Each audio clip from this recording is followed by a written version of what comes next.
Baik, di sini saya akan menjelaskan uji T dan uji Z untuk satu sampel dan dua sampel.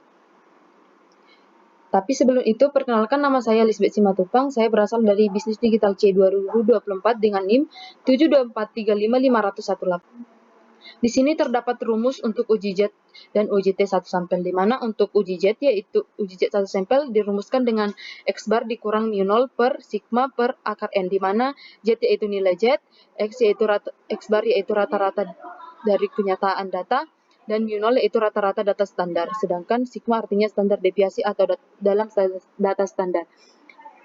Di sini juga terdapat rumus uji T satu sampel yaitu T sama dengan X bar dikurang mu per sigma X per akar N, di mana X bar yaitu rata-rata sampel, mu artinya rata-rata populasi, sigma X yaitu simpangan baku sampel, dan N banyak data. Ini dapat kita lihat tabel distribusi untuk uji Z, uji T. Nah, di sini saya ada membuat contoh soal yaitu sebuah perusahaan minuman ringan mengklaim bahwa isi rata-rata botolnya minuman mereka yaitu 255 dengan standar deviasinya 5 ml. Sebuah lembaga pengawas menguji 100 botol secara acak dan menemukan bahwa rata-rata isi botol dalam sampel ada 248 ml. Dengan taraf signifikan 1%, ujilah apakah klaim perusahaan tersebut benar. Nah, dari soal dapat kita ketahui yaitu mu0-nya atau rata-rata populasi yang dihipotesis yaitu 250 ml dan sigmanya itu standar deviasi populasinya 5 ml, N-nya atau ukuran sampelnya 100, X bar atau rata-rata sampelnya 248. Yang pertama kita uji dulu hipotesisnya. Pertama H0-nya itu di mana H0 diketahui mu sama dengan 250 ml atau H1 yaitu mu tidak sama dengan 250 liter. Yang selanjutnya kita tentukan taraf signifikannya, di mana taraf signifikannya adalah 1%.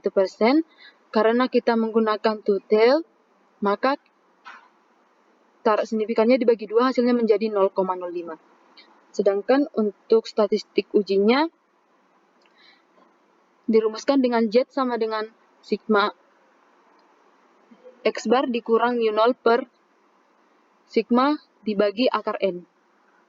Dari data kita dapat buat yaitu 248 dikurang 250 per 5 dikali akar 100 sama dengan minus 2 per 0,5 hasilnya yaitu minus 4.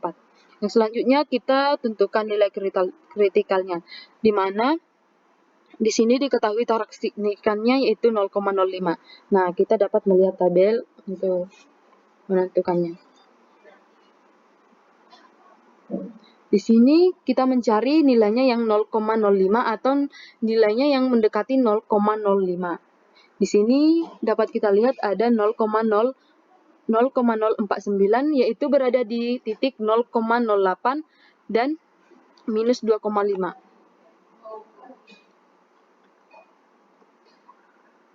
Maka kita dapat buat yaitu untuk uji sisi dengan taraf signifikan 0,05, nilai kritikal Z-nya yaitu 2,58. Karena nilai hitung yaitu minus 4 berada di luar penerimaan antara minus 2,28 dan 2,58, maka nilai Z-nya ditolak. Karena nilai hitungnya berada di luar, maka berdasarkan grafik minus 4 berada di sini dan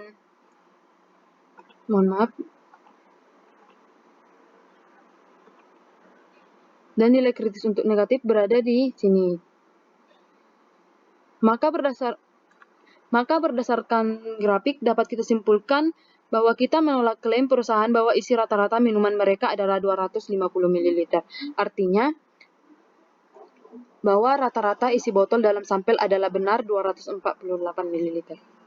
Yang selanjutnya itu soal uji T satu sampel.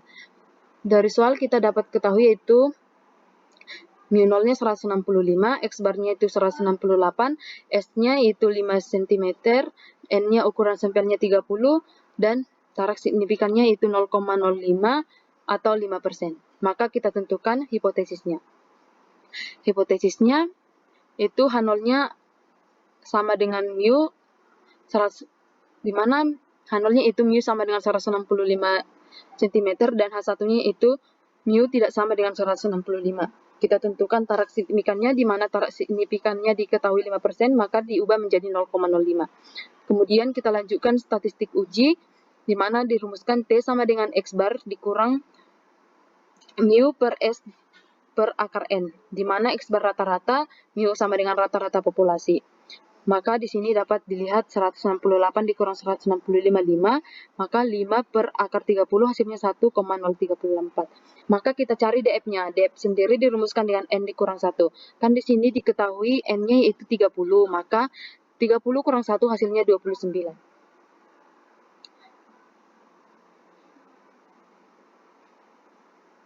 Untuk nilai kritis T-nya itu tarak signifikan 0,05 dan DF-nya 29, maka tabel kritisnya berada di 2,045.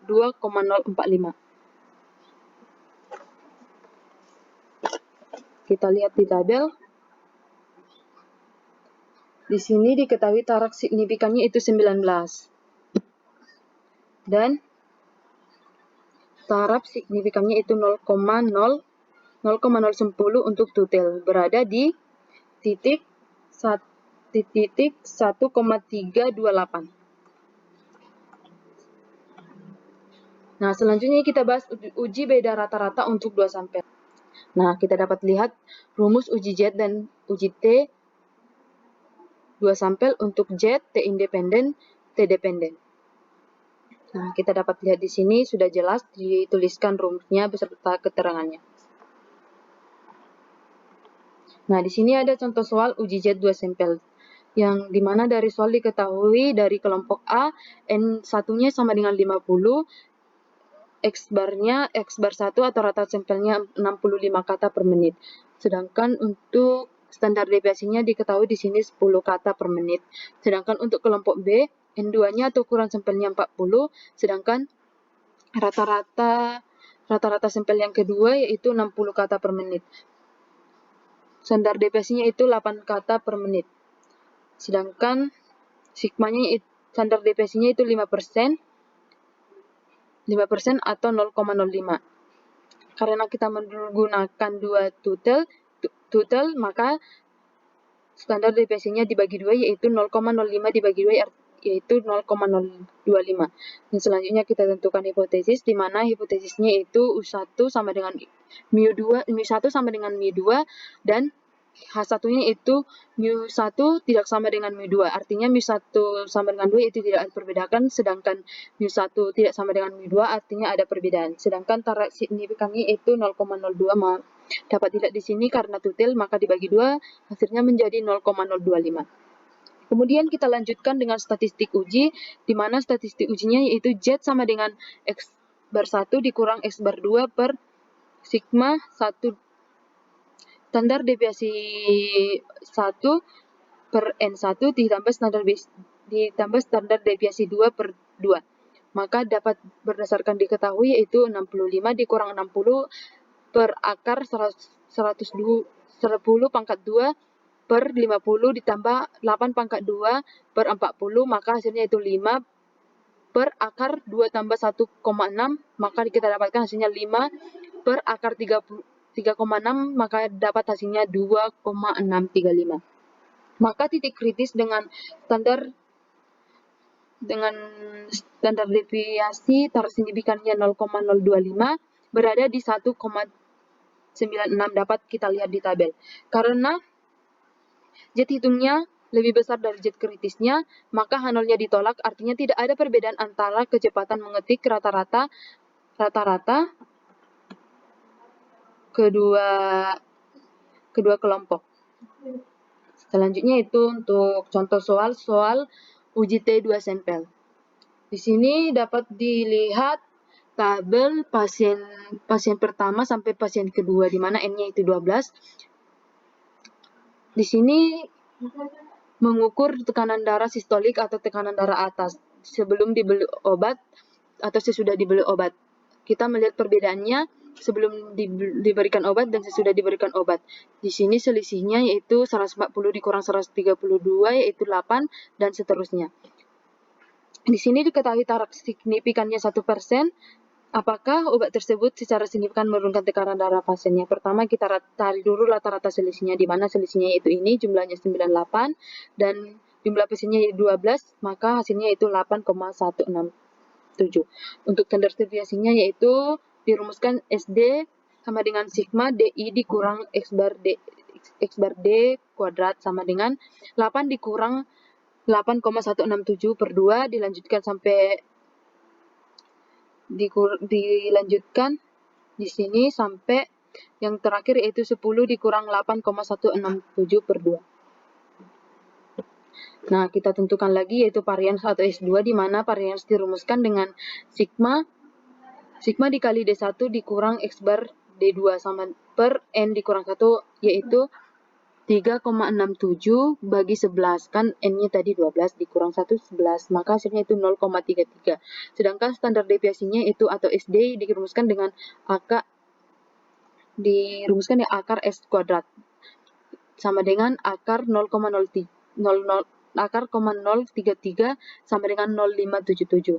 Hipotesisnya kita buat di sini, hipotesis H0-nya itu H0 sama dengan 0, tidak ada perbedaan tekanan darah setelah pemberian obat, dan H1-nya itu mu lebih besar dari 0, artinya rata-rata tekanan darah sebelum pemberian obat lebih tinggi daripada rata tekanan darah setelah pemberian obat.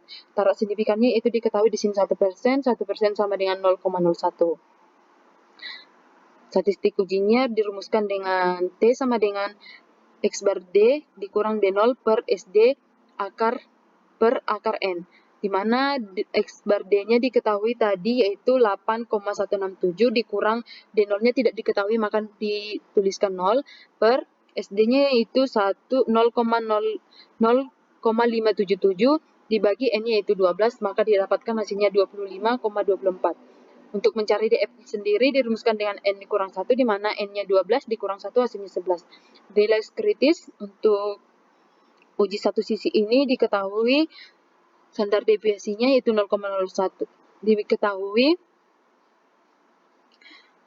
sigmanya yaitu 0,01 dan standar deviasinya yaitu 11 yang berada di titik 2,718 dapat kita lihat di tabel distribusi yang telah saya jelaskan tadi. Maka karena 25,24 lebih besar dari 2,718, maka kita tolak H0-nya. Artinya ada perbedaan setelah pemberian obat, ada perbedaan tekanan darah setelah diberikan obat dibandingkan sebelum pemberian obat. Untuk grafiknya dapat kita lihat di sini, di mana ini menggunakan Wantel, di mana nilai kritisnya berada di sini 2,718 dan statistik ujinya berada 25,24. Baik, sekian yang dapat saya jelaskan. Terima kasih telah menonton video saya, semoga bermanfaat. Terima kasih.